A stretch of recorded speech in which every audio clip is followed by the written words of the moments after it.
Particular point of time पे हो रहा है। फिर मैंने आपको अलग अलग तरह के मेजर पढ़ाए हुए, जैसे M1 मेजर क्या होता है, तो M1 मेजर नैरो कंसेप्ट कहलाता है, जो बोलता है कि आरबीआई जब मनी सप्लाई का मेजर करती है और M1 मेजर की बात करती है, तो इसमें हम लेते हैं currency and coins with public, हम इसमें देते हैं डिमांड डिपॉजिट, मतलब हमारा वो पैसा जो बैंकों में जमा है जिसको बाय चेक हम कभी भी निकाल सकते हैं, और हम इसमें देते हैं अदर डिपॉजिट। अदर डिपॉजिट का मतलब बेसिकली होता है आरबीआई के पास जो फॉरेन सोर्सेज से या अदर इंस्टीट्यूशन से पैसा आया। आप बताओ, आपका M1 का कंसेप्ट स्ट्रॉन्ग है कि नहीं है, आपको समझता है कि नहीं समझता है, हाँ या ना? M1 क्या है, अच्छे समझता है कि नहीं समझता है, आपको फटाफट बोलो।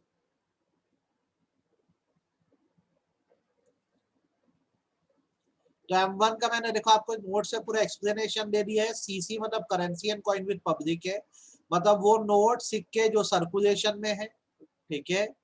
अच्छा, डिमांड डिपॉजिट का मतलब क्या होता है, वो पैसा जो बैंकों में आपका जमा हुआ है सेविंग और करंट अकाउंट में, जिसको आप बाय चेक निकाल सकते हैं। लेकिन यदि एक बैंक ने दूसरे बैंक में पैसा जमा कराया, जिसको इंटर बैंक डिपॉजिट बोलते हैं, इसको कंसिडर नहीं करना, क्योंकि हम बैंक को मनी सप्लाई में कंसिडर नहीं करते हैं। हमारा जमा पैसा हम देखेंगे, लेकिन एक बैंक का पैसा जब दूसरे बैंक में जमा है तो उसको काउंट नहीं करेंगे। देन बारी आती है अदर डिपॉजिट विद आरबीआई की, ये वो पैसा है जो बेसिकली दूसरे देशों के बैंकों से या वर्ल्ड बैंक से आरबीआई को रिसीव हुआ। ये तो आप एकदम अच्छे सब समझते हो और आपको इसमें दिक्कत नहीं। देन M2 मेजर में पोस्ट ऑफिस आ जाता है, पूरा M1 का मेजर आता है, और पोस्ट ऑफिस में जो सेविंग करते हैं वो आ जाता है। M3 मेजर में पूरा M1 आता है, और जो एफडी कराते हो बैंकों में नेट टाइम डिपॉजिट ये आ जाता है। M4 मेजर जो होता है वो बोलता है पूरे M3 को हम लेंगे प्लस जो टोटल डिपॉजिट है आपका पोस्ट ऑफिस में। देखो M2 मेजर में क्या था, सेविंग डिपॉजिट को लेते थे, ठीक है, सेविंग अकाउंट जो पोस्ट ऑफिस में खोलते थे। और M4 मेजर में क्या किया जा रहा है, पोस्ट ऑफिस में टोटल जितना डिपॉजिट है सबको दे दिया जा रहा है। तो इस समय क्या समझ आता है, M1 और M2 नैरो कंसेप्ट है, M3 M4 ब्रॉड कंसेप्ट है, ठीक है। M1 सबसे ज्यादा लिक्विड है, जिसमें सबसे ज्यादा पैसा आता है, M4 लीस्ट लिक्विड है, ठीक है। M3 सबसे ज्यादा यूज किया जाने वाला मेजर है, इसलिए इसे aggregate monetary resource of the society कहते हैं। आप हैंड रेस करके बताओ, कोई इतनी बातों में क्लैरिटी है कि नहीं, हाँ या ना? आप हैंड रेस करके बताओ, इतनी बातों में क्लैरिटी है कि नहीं? इतने दिन से पढ़ा रहा हूं, तब तो ये सब आना ही चाहिए अच्छे से। यस और नो करके बताओ, जैसे बताना है बताओ, आपको आता है कि नहीं ये बताओ। अब नहीं आता है तो बहुत दुखदाई बात होगी, क्योंकि हमने 4-5 बार इसको डिस्कस किया हुआ है। आपको मैंने मनी का क्लासिफिकेशन कल ही की क्लास में पढ़ाया था, जहाँ पे कमोडिटी की वैल्यू और मनी की वैल्यू सेम होती है, उसको फुल बॉडीड मनी बोलते हैं। जैसे पुराने जमाने में सोने के सिक्के होते थे, गोल्ड कॉइन होते थे, तो ये सोने के ही बराबर होते थे। अब सोना इस्तेमाल कर दो या कॉइन इस्तेमाल कर दो, फर्क नहीं पड़ता था। वेरी गुड मॉर्निंग प्रकाश। फिर आज की दुनिया में क्या होता है, representative full bodied money use होता है। मतलब हम क्या करते हैं कि अब सोने या चांदी के सिक्के ना बना के उसी वैल्यू के पेपर नोट्स बनाते हैं, पेपर मनी बनाते हैं। आई होप ये बात आपको समझ आ गई होगी, कल ही मैंने बताया था। फिर मैंने आपको बताया था कि मनी की डिमांड क्यों है, तो 3 मोटिव्स के कारण है। एक है ट्रांजैक्शन मोटिव, मतलब आज की डेट में अगर आपको कोई भी चीज डिमांड करनी है, कुछ भी खरीदना है, तो एक्सचेंज में मनी ही देना पड़ता है। तो कोई भी ट्रांजैक्शन को कंप्लीट करने के लिए आपको मनी चाहिए। दूसरा प्रिकॉशनरी मोटिव के लिए, फ्यूचर किसी में ने नहीं देखा है, कल जाके क्या हो जाए कोई पता नहीं, तो आप क्या करते हो, पैसे को अपने पास सेव रखते हो, ताकि कल को कुछ ऊंच नीच हो गई तो आप पेमेंट कर सको। जैसे हॉस्पिटल ही अगर कोई पहुंच गया तो बहुत ज्यादा बिल लग जाता है, तो इतना पैसा रखो कि हॉस्पिटल में जब खर्चा है तो पे करने की हालत में रहो।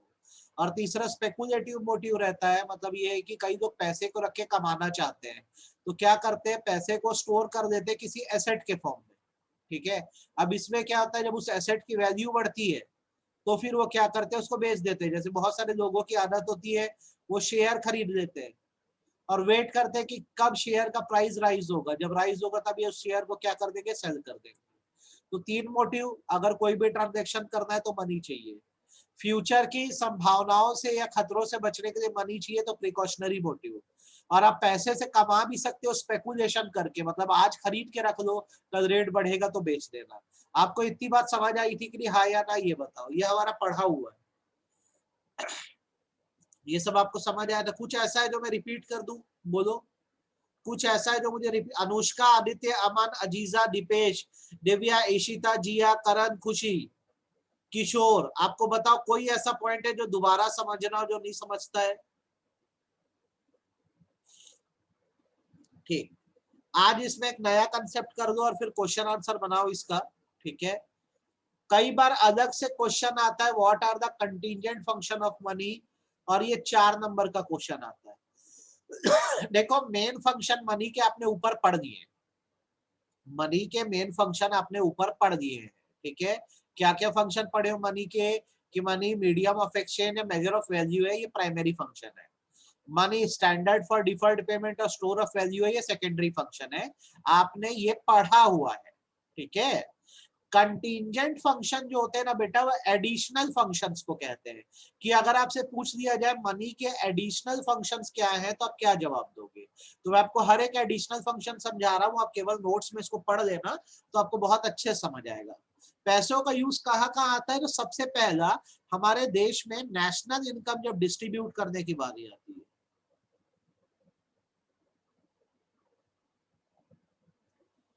नेशनल इनकम डिस्ट्रीब्यूट करने की बारी आती है। बेसिकली क्या होता है, बेसिकली नेशनल इनकम का डिस्ट्रीब्यूशन में आपको बताओ तो हाउस होल्ड कुछ रिसोर्सेज देता है, जैसे लैंड, लेबर, कैपिटल, एंटरप्राइज। आप सब ये समझते हैं कि ये सारी रिसोर्स है जो दी जाती है। अब इसके बदले में क्या होता है, क्योंकि पैसा है इसलिए लैंड के बदले आप रेंट दे पा रहे हो, लेबर के बदले आप वेजेस दे पा रहे हो, कैपिटल के बदले आप इंटरेस्ट दे पा रहे हो, और एंटरप्राइज के बदले आप प्रॉफिट दे पा रहे हो। तो आपको ये बात समझनी होगी बहुत अच्छे से, क्योंकि मनी है इसलिए जितनी भी रिसोर्सेस इस्तेमाल हो रही है उसकी प्रॉपर पेमेंट हो जा रही है। Money helps in optimum distribution, optimum मतलब प्रॉपर होता है, distribution of national income among different factor of production, जैसे लैंड, लेबर, कैपिटल, एंटरप्राइज। इन रिसोर्सेस के बदले आप सबको पेमेंट कर पा रहे हो। यस और नो करके बताओ, बात समझ आई कि सिर के ऊपर से गई? कंटीजेंट फंक्शन और एडिशनल फंक्शन है, क्योंकि पैसा है इसलिए जो भी रिसोर्सेस इस्तेमाल हो रही है उसके बदले पेमेंट हो पा रही है। आपको समझ आया कि नहीं आया? सभी लोग फटाफट बताओ।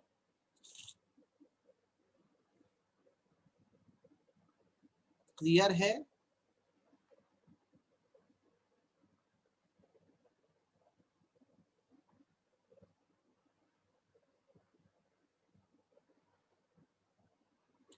दूसरी चीज, मनी का जो एडिशनल फंक्शन हम कहते हैं वो ये है कि मनी सेटिस्फेक्शन को मैक्सिमाइज करता है।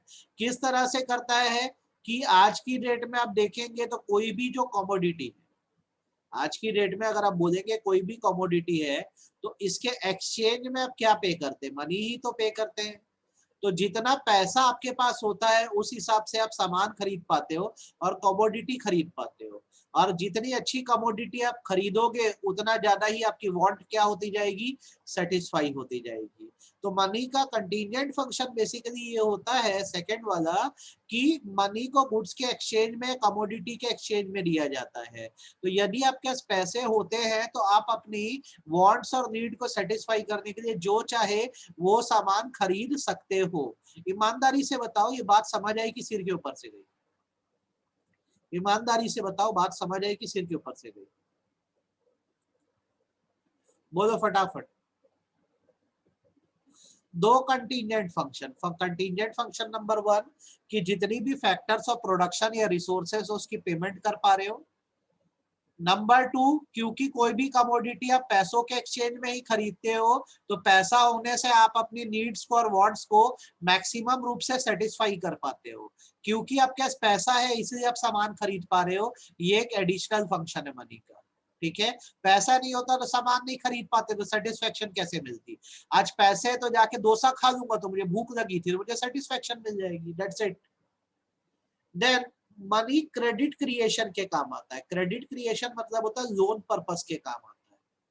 होता क्या है कि जैसे आप बैंक्स में जाके पैसा जमा करते हैं तो बैंक क्या करता है? इन पैसों को, बैंक में आपका पैसा जो डिपॉजिट है, बैंक इस पैसे को उठा के लोन पे दे देता है, और वहीं से बैंक की पे अर्निंग होती है, बैंक की कमाई होती है। तो बेसिकली क्योंकि मनी है इसलिए ही बैंक क्रेडिट क्रिएट कर पा रहे हैं या लोन दे पा रहे हैं। जब पैसा बैंकों में जाके जमा हुआ तभी तो ऐसा लोन दिया जा पा रहा है। सपोज करो अगर मनी नहीं होता तो क्या लोगों को लोन मिल पाता? जवाब है नहीं मिल पाता। क्यों नहीं मिल पाता? क्योंकि जब पैसे बैंकों के पास आएंगे ही नहीं तो वो लोन देंगे कैसे? आप बताओ, ये फंक्शन समझ आया कि नहीं आया? आप बताओ ये बात समझ आई कि नहीं? यस और नो, कि और डिटेल में बताओ? और डिटेल में बताओ एग्जांपल से कि समझ आ गया? देखो एकदम आसान है यार। हम सब ना अपने पैसे को सेफ रखने के लिए बैंकों में ही जमा करते हैं। एग्री करते हो?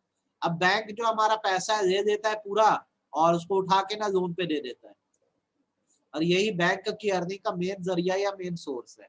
अब क्या होता है जब हम बैंकों में पैसा जमा करते हैं तो बैंकों को ये बात पता है कि all will not come to withdraw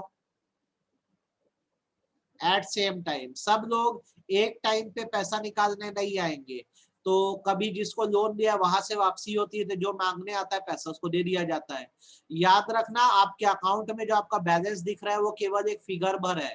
अगर देश के सारे लोग बैंक में पहुंच गए ना कि हमारा पैसा वापस करो, तो बैंक वापस कर ही नहीं पाएगा क्योंकि उसने पैसा लोन पे दे दिया है।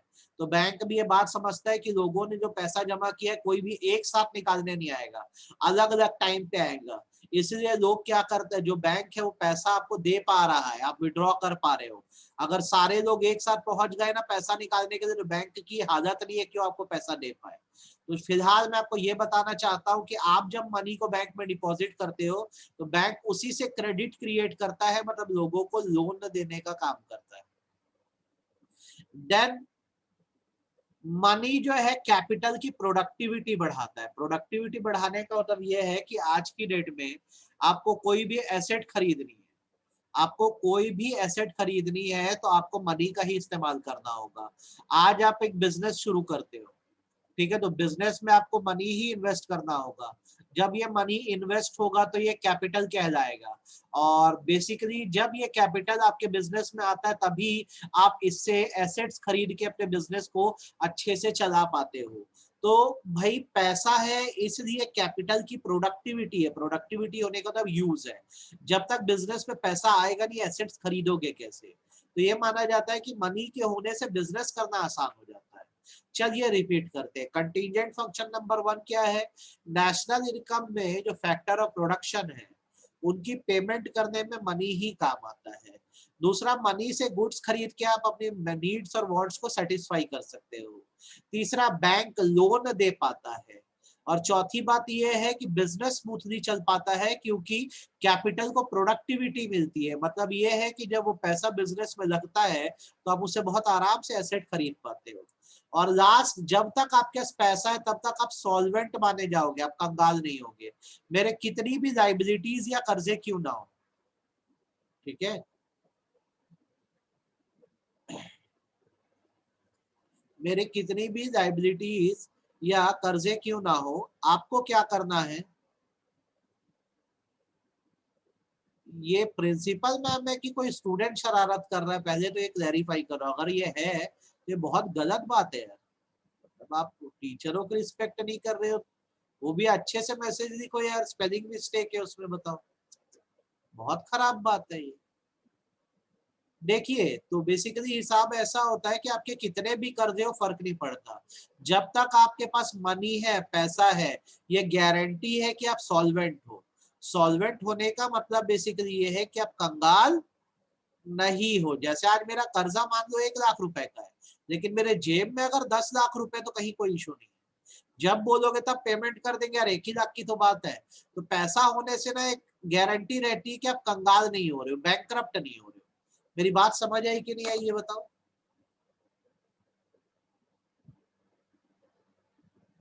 मेरी ये बात समझ आई कि नहीं आई? अच्छे से हाँ या ना? तो बेटा शांत मन से ना कंटीजेंट फंक्शंस को आप देख लो। शांत मन से कंटीजेंट फंक्शन को देख लो। श्रुति लास्ट वाला ऐसा है क्या, श्रुति के पास अगर पैसे है ना तो कोई श्रुति को ये नहीं बोल सकता कि श्रुति जो है गरीब है या इनसॉल्वेंट है। बैंकरप्ट होने का मतलब एक पोजीशन होता है जहां पर आप अपनी लाइबिलिटीज या कर्जे नहीं पे कर पाते। Position where you are not able to pay debt, आप जहां पे अपने कर्जे नहीं पे कर पा रहे हो, ठीक है, उस पोजीशन को बेसिकली बैंकरप्सी या इंसॉल्वेंसी बोलते हैं। तो पैसा होने से ये पोजीशन पे आप नहीं पहुंचते हो, ये गारंटी है कि बर्बाद तो नहीं हुए हो आप कम से कम। आप बताओ, आपको मेरी बात समझ आ गई? प्रोडक्टिविटी ऑफ कैपिटल का मतलब बेसिकली ये होता है बेटा कि जैसा पैसा होता है ना तो आपका बिजनेस जो होता है वो बहुत प्रोडक्टिव और बेहतर हो जाता है।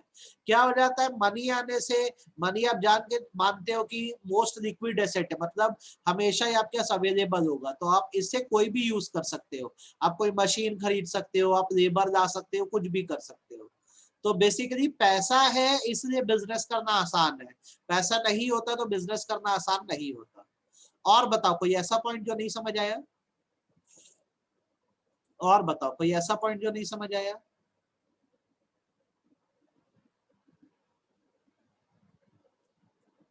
कोई ऐसा पॉइंट जो नहीं समझ आया बताओ, फटाफट बोलो तो आगे बढ़ेंगे अपन फिर।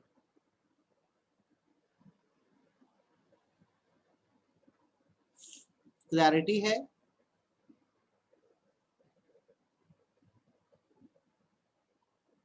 अमन एक बार इसका बैकअप दे देना यार, तू लेट ज्वाइन किया है, क्या दिक्कत है नहीं पता। पॉइंट नंबर 2 ये बोलता है कि हर सामान को आप पैसों से खरीद सकते हो, तो क्योंकि पैसों से हर सामान खरीद सकते हो तो आपकी नीड्स और वांट को आज की डेट में मनी ही सेटिस्फाई कर रहा है। देख लो एक बार, इसमें कोई तकलीफ हो तो बताओ, हैंड रेस करो, पूरा समझ आ गया कि नहीं यार?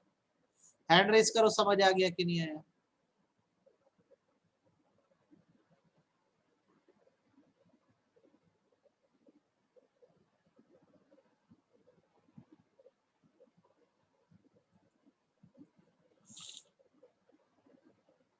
हो गया? अच्छा, तो आई होप आपको समझ आ गया होगा। मॉनेटरी सिस्टम तो कल मैंने पढ़ा दिया था, तो मुझे लगता है इसको दोबारा बताने की आपको जरूरत नहीं है कि हमारे देश की मॉनेटरी अथॉरिटी कौन है, आरबीआई है। हमारे देश में पेपर नोट छापे जाते हैं, कॉइन्स लिमिटेड लीगल टेंडर है, मतलब इससे आप अनलिमिटेड पेमेंट नहीं कर सकते। आरबीआई सारे नोट इशू करती है, 1 रुपए के नोट के छोड़ के जिसको मिनिस्ट्री ऑफ फाइनेंस इशू करता है, ठीक है। इंडिया में मिनिमम रिजर्व सिस्टम चलता है, मतलब ये है कि हम जो भी नोट छापते हैं वो अनलिमिटेड नहीं होते। कल पूरा लॉजिक बताया था, गोल्ड और फॉरेन एक्सचेंज का जितना रिजर्व होता है उसके हिसाब से नोट छापे जाते हैं, आपको मैंने पूरा बताया था। अब मैं आपको एक छोटा सा कंसेप्ट बता रहा हूं, इसको भी थोड़ा सा ध्यान रखना। Money versus high powered money, ये कई बार पूछता है तो इसको ध्यान रखना, मनी और हाई पावर्ड मनी के बीच का डिफरेंस क्या है, ठीक है।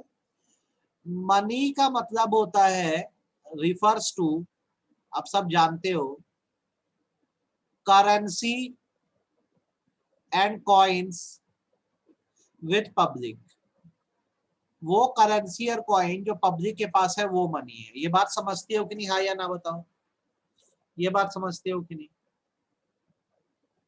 जो हमारे पास पैसा है, जो करेंसी और कॉइन है, वो मनी है, ठीक। हाई पावर्ड मनी जब वर्ड इस्तेमाल होता है तो इसका मतलब बेसिकली होता है currency and coins with public, जो जनता के पास करेंसी और कॉइन है, साथ ही साथ जो बैंकों में कैश रिजर्व पड़े हुए हैं विद बैंक, ठीक है। सर आप पूछोगे कि ये कैश रिजर्व क्या होता है, तो हर बैंक क्या करता है बर्बादी से बचने के लिए, ठीक है, कुछ रिजर्व मेंटेन करता है। ये दो तरह के होते हैं, एक होता है स्टैट्यूटरी लिक्विडिटी रेशियो, आप सीख लो यहीं पे, और दूसरा होता है कैश रिजर्व रेशियो, ठीक। आपको मैं मतलब सिखा रहा हूं, ध्यान से सुनना। बैंक कई बार अलग अलग तरह के रिजर्व रखते हैं, जैसे अगर आपको बोला जाए स्टैट्यूटरी लिक्विडिटी रेशियो SLR, तो इसका मतलब होता है the reserve kept by bank with itself. Bank अपने पास जो रिजर्व रखता है पैसों का, उसको स्टैट्यूटरी लिक्विडिटी रेशियो बोलते हैं। ठीक है, स्पेलिंग देख लो, इसमें कोई डाउट नहीं आना चाहिए, अच्छे से लिख दे रहा हूं मैं आपके लिए। STATUTORY, statutory liquidity ratio, reserve. ठीक है, ये वो रिजर्व है जो बैंक अपने पास खुद रखते हैं। और कैश रिजर्व रेशियो जब बोला जाता है, जिसको ब्रैकेट में CRR बोलेंगे हम, ये वो रिजर्व है, the reserve kept by bank with RBI। ऐसे रिजर्व जो RBI के पास रखे जाते हैं उसे CRR बोलते हैं। तो अब मेरी बात को थोड़ा ध्यान से सुनो। नॉर्मल मनी का मतलब बेसिकली होता है वो करेंसी एंड कॉइन जो पब्लिक के पास है, और जब हाई पावर्ड मनी यूज होगा तो आपको याद रखना है वो करेंसी एंड कॉइन जो पब्लिक के पास है, साथ ही साथ बैंकों में जो रिजर्व जमा है उसको भी जब आप जोड़ दोगे तो हाई पावर्ड मनी बन जाता है। ठीक है, तो यहाँ पे रिजर्व दो तरह के होते हैं, एक स्टैट्यूटरी लिक्विडिटी रेशियो होता है, यह ऐसे रिजर्व है जो बैंक अपने पास रख रहा है। आप पूछोगे सर रिजर्व क्या है, तो रिजर्व का मतलब जैसे बैंक ने इस साल प्रॉफिट कमाया 1000 करोड़ का प्रॉफिट कमाया, तो बैंक क्या करता है इसमें से 200 करोड़ रुपए निकाल के रख देता है, ताकि कल को कुछ ऊपर नीचे हो गया तो बैंक जो है संभाल पाए। तो बैंक अगर इसको अपने पास रख रहा है तो स्टैट्यूटरी लिक्विडिटी रेशियो कहलाएगा, और अगर RBI के पास रखवा रहा है इस पैसे को तो इसे कैश रिजर्व रेशियो बोलते हैं। आप बताओ, आपको रिजर्व समझ आया कि नहीं आया, हाँ या ना, कि और रिपीट करूं?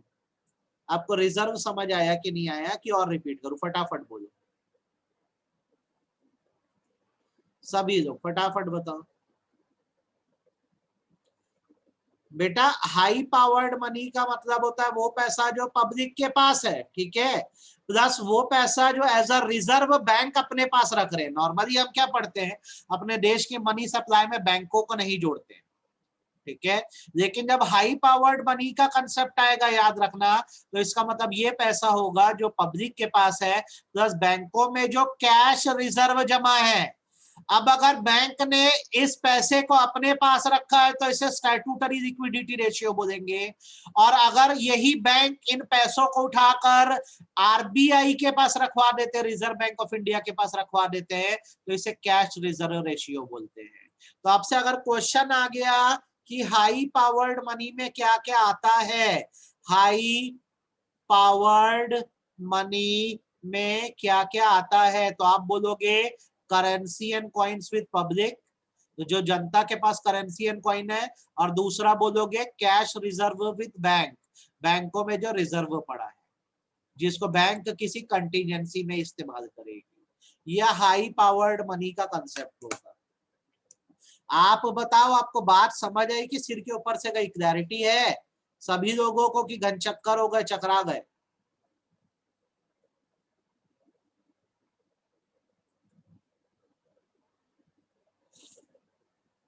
ये पता नहीं कोई बेटा स्टूडेंट है, ये अपने ग्रुप का ही है कि बाहर का है, नहीं पता। प्रकाश क्या नहीं समझ आया बेटा? कल की क्लास ज्वाइन नहीं किया होगा तो दिक्कत जाएगी। वो कभी ना स्कूल के डायरेक्टर के नाम से ग्रुप में ऐड हो रहा है, कभी प्रिंसिपल मैम के नाम से हो रहा है। पता नहीं चाहते हैं कि यार बड़ी अजीब चीज है, अच्छी चीज नहीं है, मतलब ये बिलो द बेल्ट है, अच्छा नहीं है। एक बार बैकअप वैकअप देख रहे हो ना, ऐसे तो बीच से बैठेगा तो समझ ही नहीं आएगा कुछ। नहीं पता कौन है, अब कैसे पता कर सकते हैं इसमें? अभी ये खुल जाए ना लॉकडाउन, तो स्कूल के ऐप से आपकी पढ़ाई होगी, तो उसमें बराबर आइडेंटिफिकेशन प्रोसीजर होगा। तो ये जो झंझट होते हैं ना, बीच में कोई भी घुस जाता है अलग अलग नाम से, ये किस्सा ही खत्म हो जाएगा। बराबर आईडी के साथ एंटर करना, रोल नंबर के साथ, ये ऐसा नहीं चलेगा, ये अच्छा नहीं है। अब बुरी बात है ना ये, मतलब क्या मतलब है, रिस्पेक्टेड लोग है, प्रिंसिपल मैम के नाम से कोई एंटर हो रहा है तो अच्छा थोड़ी है। खैर कोई बात नहीं, आप एक काम करो, 2 मिनट में वापस से रिकनेक्ट करो मेरे साथ, क्वेश्चन डिस्कस करना है हम लोग को। आज सिर्फ इकोनॉमिक्स पढ़े, कल बिजनेस का पूरा ऐसे डिस्कशन करेंगे 9 से लेकर 10 साढ़े 10 तक। 2 मिनट में रिकनेक्ट करो मेरे साथ वापस से, ठीक है? 2 मिनट दे रहा हूं, 2 मिनट में रिकनेक्ट करो।